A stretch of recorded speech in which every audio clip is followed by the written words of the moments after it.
Welcome to DC Talks presents DC Academy Imparting Insights, Ideas, and Innovation. I'm Jay Tolentino and I am your host. Thank you so much for watching. And today, we'll be joined by none other than the CEO and founder of Denarii Cash. Have you ever dreamed of becoming a CEO, a director, a president, or the top person in your own company? Well, today we'll know more about what it feels like to be a CEO in your own company. I will be joined by our guest. He is the CEO and founder of the fastest growing money transfer app in the UAE. Of course, that's Denarii Cash. None other than Mr. Jon Santillan. Hi John, how are you, bro? Thank you for joining me today. Can you tell me more about your role as a CEO of Denarii Cash? It's a good question. I don't see myself as a CEO of the company, right? I believe we're still in the early stage of the company where you still wear multiple hats, or you still do multiple roles all at the same time. I would say I would more on a team leader, right? If you think about a basketball game or a volleyball game where you have a captain who makes sure that the team can rally the game or can win the game. So I guess my position would be more on that role. So I just want to make sure that everyone, works in harmony, works very, very well. My experience as I would say it's not a CEO, but rather it's like a colleague or a team player within the team that I'm playing with, which is Denarii Cash. Wow, such a humble response coming from the founder, and a really inspiring one. I also believe that leadership is not a position, but rather a role that we have to do for our colleagues. Can you tell us more about your journey of becoming the CEO of Denarii Cash? No, thank you so much for that question, Jay. So my journey before becoming or before founding Denarii Cash or becoming a part of Denarii Cash, I've been in the UAE for the last 15 years as a common, OF working abroad. And in the early days of my career, I started as a programmer and then had a break to work with Abu Dhabi government in 2008, 2009. As a digital marketer with the technical skills that I use, I was hired as a digital marketer. Afterwards, I joined Etihad Airways to work on their product and digital marketing side. During that time, I was already looking for an opportunity in the entrepreneurship, building multiple companies. Failed most of the time. Some becomes a lifestyle business, and I guess that will be a different story later on. But one thing actually that strikes me with Denarii Cash is when I was traveling in Southeast Asia and looking for opportunity to work to build something in the UAE, one thing that we're currently looking during that time was like a mobile app or mobile wallet in the region. So the idea was to have a mobile wallet in the region. And when I came back to the UAE, I started talking to the investor, to family and friends, and asked them about the idea that could have a potential opportunity in the UAE. During that time, they mentioned that maybe it's just too extravagant, maybe it's too big for you to, this aspiration for you to create, and why don't you start small? And one really interesting is one of my very close friend and advisor, Pavel Ivanov, kind of asked me, why did you even come here, John, at the first place from the Philippines? And I told them, the reason I came here 15 years ago is actually to provide a better life for my family back home. And Pavel have mentioned that's like, why don't you start with a Filipino first? And that's where all things started. And we look at so as a Filipino, I haven't really looked at that pain initially, but actually there's a huge problem in that, right? Sending money back home is like, it's our monthly activities either as a Filipino or as a migrant workers. And this is where we see the opportunity because there's a huge problem in the market whereby, some alternative solutions actually charge super lower exchange rate and higher transaction fees. And this is actually typically they hide them in different form of payment. And we thought that it's the best time for us to solve this problem, and that's the reason we came up with Denarii Cash and we pursue this journey. Such a roller coaster adventure for you, John. And I've known you personally, and I've heard your stories from failure after failure after failure. And look at you now, you are the CEO of the top grossing or the fastest growing money transfer app in the UAE. Now, it takes a lot of guts to become a leader of such a fast growing company. So how does one become an effective leader? I don't think it comes actually naturally. I think one of my advantage, I guess, is the experience that I had for the last 15 years working in the corporate world, leading a diverse team, be it from Etihad Airways or from Abu Dhabi Media, where allows me to to manage and to work with different nationality, diverse individuals, amazing individuals. And I think I kind of shape more on that one. And the credit is actually, it's not on mine. I think the credit is also to the people that I work from the past, like like individuals or my boss or my supervisor or the VPs that I work from the past, that actually allows, kind of, I saw their style. I think what strikes me from that experience is more on like how those people actually trusted me and empowered me to do the things that I can dictate and understand that I can provide more value rather than like a micromanaging. I think that's the one that actually like learned from the corporate side, and that's what I'm trying to, and I've been implementing it in the company as well. And because this is not something that our first company, right? So I had experience from different companies as well, that kind of a taste of experience of managing small team or small startup company in terms of relationship building, right? Motivating the team and setting the tone and setting the objectives. And I think those two actually connects both worlds. So from the corporate side and then from the failure from the startup side, it actually helped me to become more, I would say efficient. I'm sure there's still some improvement as a leader. So I don't think it's stopped in there. I think it's a continuous learning, not only for me, but for everyone. But I think as a benchmark or as an initial stage, I think that's where I get my effectiveness or efficient way of managing the team or becoming a leader within the team of Denarii Cash. Based on what you said, I also believe that leadership is a skill that can be learned. It's not something that you're born with. It's something that you can do, you can practice, and you can learn from different years of handling different teams or different people. Because just like any other skill, leadership can be learned. So I agree with what you said, John. What is it like, or what is a day in the life of a CEO? You have other things to do, like you're also a dad, you have some hobbies, and how do you juggle those things up? I mean, this is a really, really interesting question, Jay, because even until now, I'm still trying to improve myself on how to manage my time and manage the priority. But in a typical scenario, I'm like, I think you mentioned as well that I'm also a father of 3 little unicorns, right? I'm building a 3 little unicorns as well.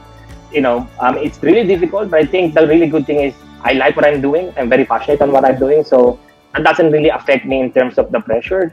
The day-to-day activities typically is I just want to make sure from the family side is there are 2 things that's very important for me, right? So the first one is making sure that like at breakfast we eat all together, or in the dinner we eat all together. I mean, because this is my time where I can talk to the kids and talk to to my better half about, hey, what's happening and all of those ones.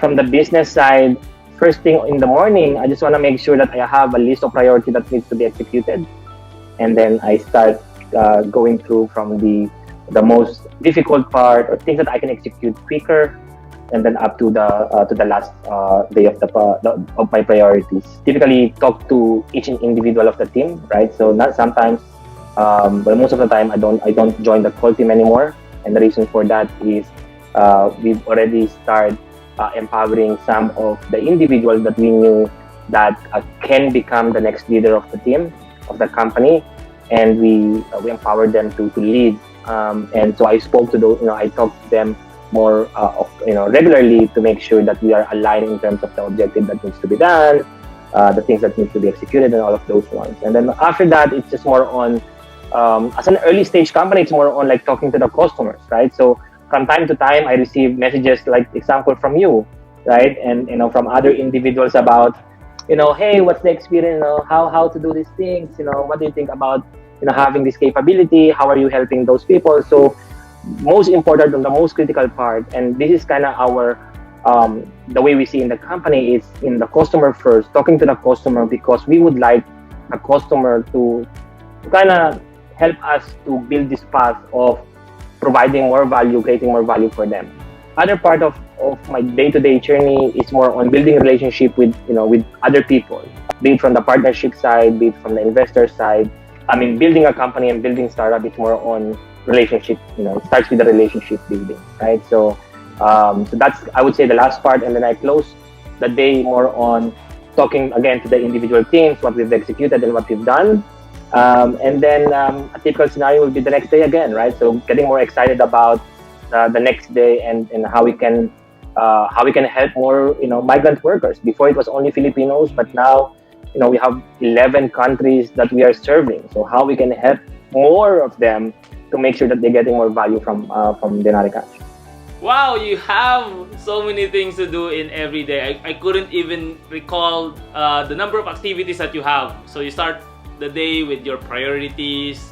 What I like about what you said is you make sure that you have time for the family, because as business owners, most of the time we are caught up by our activities to improve our business. But we have to understand that our life is not mainly about our business. We also have other roles, other hats that we have to wear, so that we can serve our people who are more important than our business, like our family, our children, your 3 unicorns, and your better half. And I think what I like about what you said is that you know how to delegate things, so that you focus on the more important part of being a CEO, which is to grow the business by building relationships and partnerships with other people. So learned a lot from that. Now, John, you've been working remotely since March, since the beginning of this pandemic. What were the changes that you have to do in order for you to cope with the increasing demand of your users during this time of the pandemic? In the early days before the lockdown happens, we still don't have a concrete plan of what's going to happen to us. But of course, from my perspective, the way I look at it is it's always about what's going to be the worst case scenario. As a team leader, or the people actually start thinking, as a team leader, the way I see it, I'm already start looking at like what's going to happen in the following month, in the 2 months, 6 months down the line. So first, we just want to make sure that the team are comfortable on the decision that we would like to do, right? Because at the end of the day, we would just want to make sure that each individual within the team or within the company are safe. So that's our first priority. Without any hesitation of pushing ourselves to work in the office, we even before the government or the government mandated to work from home, we already start working from home as early as first week of March, because we knew that this is gonna happen, and for the safety of everyone, we decided to work from home. Now, how did we drum up the team during the pandemic with all of the things that's happening? It's really tough, right? So now the question is like, how do I drum up the team to make sure that we can achieve our growth and making sure that we can still work even though that's remote? The way I did it, and I'm sure there's still some improvement, but the way we did it as a team is we just want to make sure that we talk to each other, right? The communication is very important for us. From the personal level, we have like a daily huddle initially, because this is something that's first experience for us. So we just want to test if 3 times a week is better, or a daily works for us than actually 3 times or similar structures. On the early days of the lockdown, the way we do it is like we're doing a daily huddle 5 minutes before the daily team meeting. We do have we talk anything under the sun. How's things? How's your how are you coping up with the current environment? And are you adjusting all of those ones? So just to make sure that everyone feel comfortable on what they're doing. And then as we go along to this current structure that we do have, as everyone called them the new norms, is we start optimizing, or we start reducing the daily instead of like more on 3 times a week. And now it's actually twice a week. Again, it's a progression of learnings and and becoming more efficient as we go along. Couple of things that works for us is we invite different people to join our team. So we had one from the mental health, right? So one of our very close friends, Corina Cross, she's a public speaker. So she talks, she conduct a small training to everyone and talk about the mental health, how to manage your anxiety and stress. So we invite her, and of course, because we are part of 500 Startup Accelerator, or 500 Startup rather, we always get an invitation of building your personality, building brand. So we have this once in a while I would say it's more on like a break for individual to not only focus on the work, but also kind of put a break or put a pedal out there in there and say, okay, I'm start thinking about the business first. Let me look after myself or think about myself by just joining on those small programs. In terms of the demand, right? So that's from the business perspective. That's really another interesting one. During the lockdown, that's where we see a surge of a huge surge of users that would like to use the Denarii Cash, and that's where we decided to open up new corridors and new countries to serve. It's not something that we planned to, right? The market demanded, and I think that's a good thing. And we call it like it's an opportunity for us to take these uncertain circumstances, and we rally everyone, every single individual with the team to make sure to support other nationalities or other diaspora to use the platform. Again, it didn't happen overnight, right? There's a lot of challenges along those ways within the lockdown as well.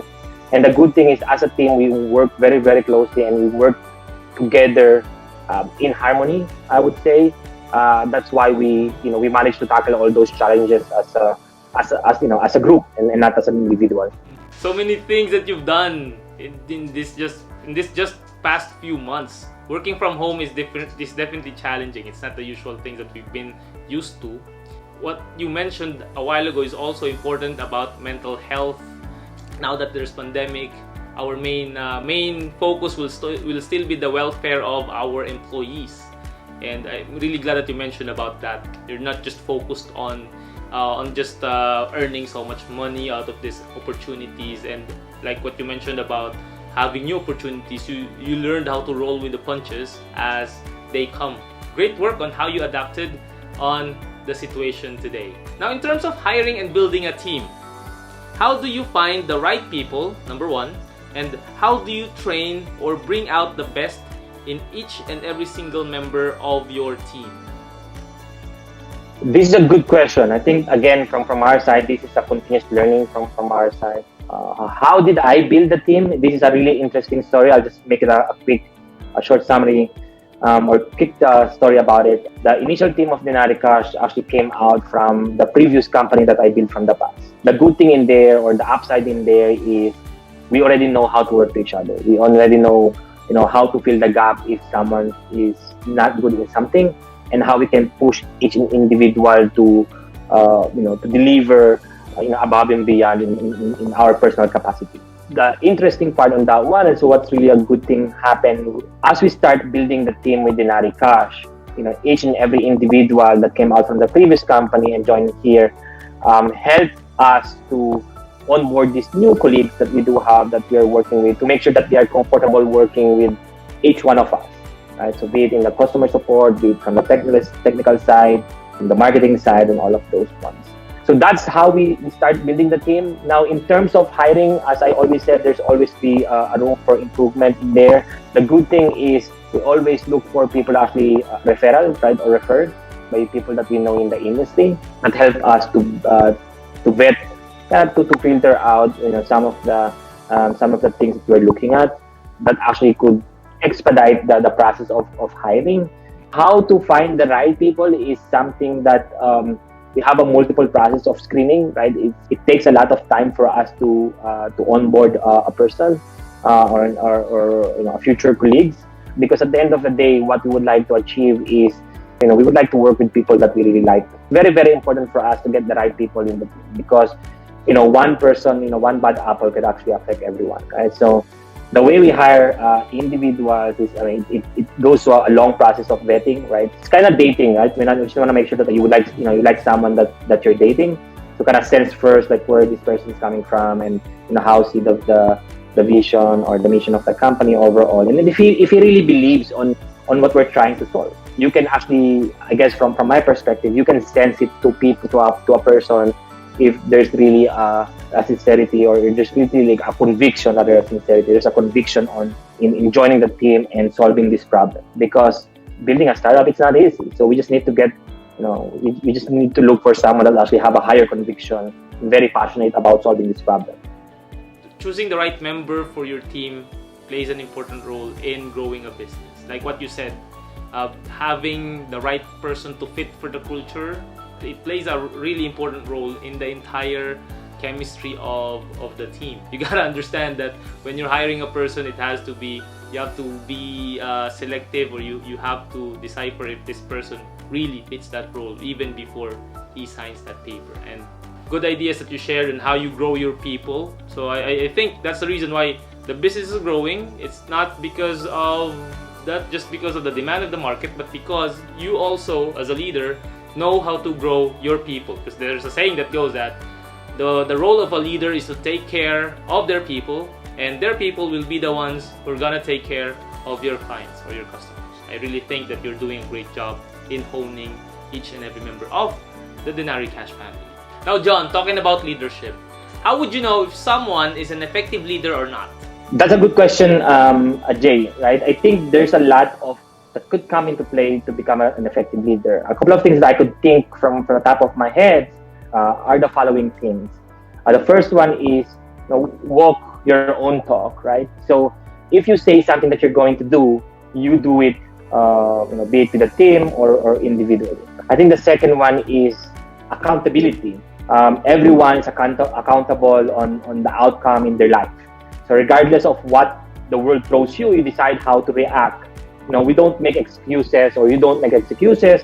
You own it up, and you want to make sure that you're going to deliver it and you're going to do it to improve it. The third one that I could think of is a team player, right? As we discussed earlier, business can only work if a team or individual can work together as a group to achieve a certain goal.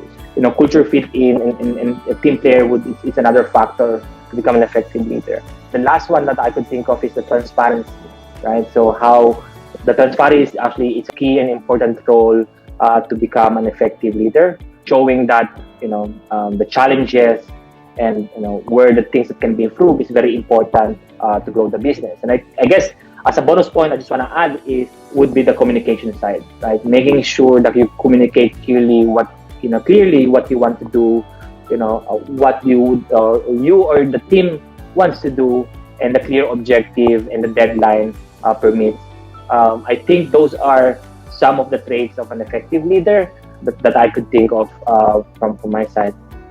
Do what you are saying, and you gotta execute. I know you as a person who's more on the execution and zero excuses. So I think that's one great trait that you have, John, and it really inspires me to also be just like you. Now, moving towards our final question, and I think this would be my most favorite one.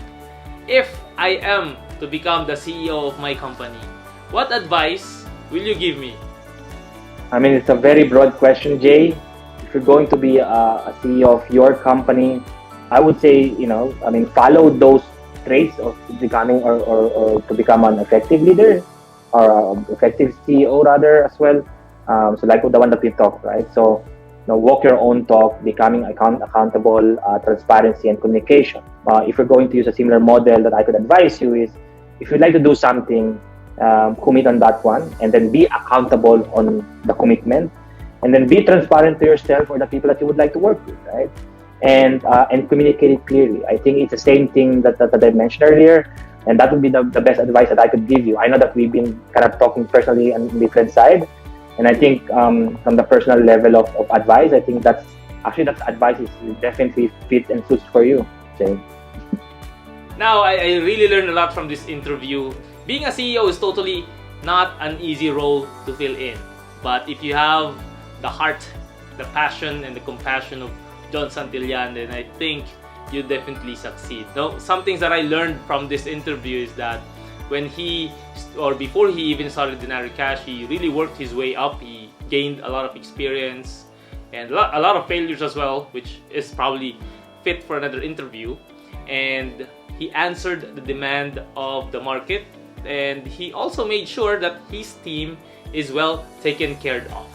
No matter what the situation is, no matter what the circumstances are, helped his company or helped his customers benefit from that action as well.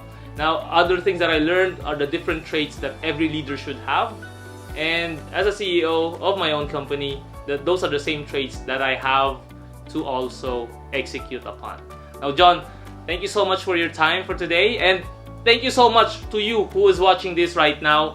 Again, if you want to catch John, me, and the entire Denarii Cash crew, then please send us a message or leave a comment below the comment section. So this has been DC Talks presents DC Academy. Once again, I am your host, Jay Tolentino. Thank you so much for watching, and see you on our next episode.